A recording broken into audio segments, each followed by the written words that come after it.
This week, I wanted to talk about the song Amygdala by G.R.A.M.Z, and it features two members from the Flatbush Zombies, Zombie Juice and Michi Darko. I don't even sleep inside my bed, sick all these dreams inside my head. I don't even sleep inside my bed, sick all these dreams inside my head. Happy Monday, my name is Felicia, and this is your weekly dose of Mental Health Mondays. Happy New Year as well. I took a small hiatus from doing Mental Health Mondays because I was moving from Buffalo, New York to Yonkers, New York. I graduated with my clinical mental health counseling master's degree, and now I'm fully practicing as a therapist with my limited permit. So let's dive right in. The song really highlights how fear and generational trauma can be passed down to multiple future generations and what that really looks like.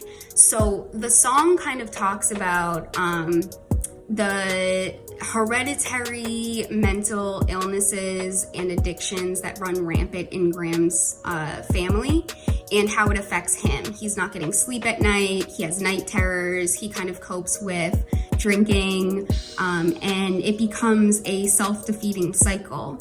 The amygdala is the fear center of the brain. It's the emotional center of the brain.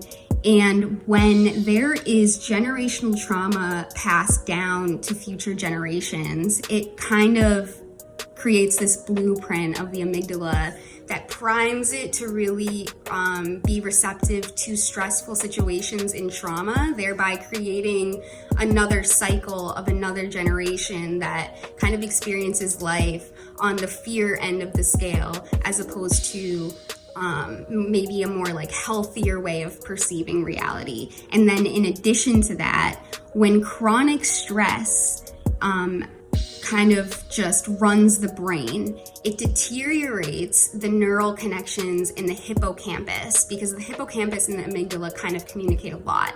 The hippocampus is responsible for learning and memory. So the more that cortisol, or adrenaline, which is the fear neurochemical, the more that cortisol runs through the brain and activates the amygdala, the more neural connections the amygdala has and the fewer neural connections the hippocampus has. So that's why stress and trauma make it harder to learn new things, to remember things. And the opposite is also true. So even though this can be passed down to future generations, it can also be reversed for the self and for future generations. And the way that you do that is by meditating and exercise. These are two practices that have so much research that show that if you can incorporate exercise, aerobic exercise, and meditation into your daily routine, you are creating more neural networks in the hippocampus, and you're actually learning how to process fear and stress as it happens.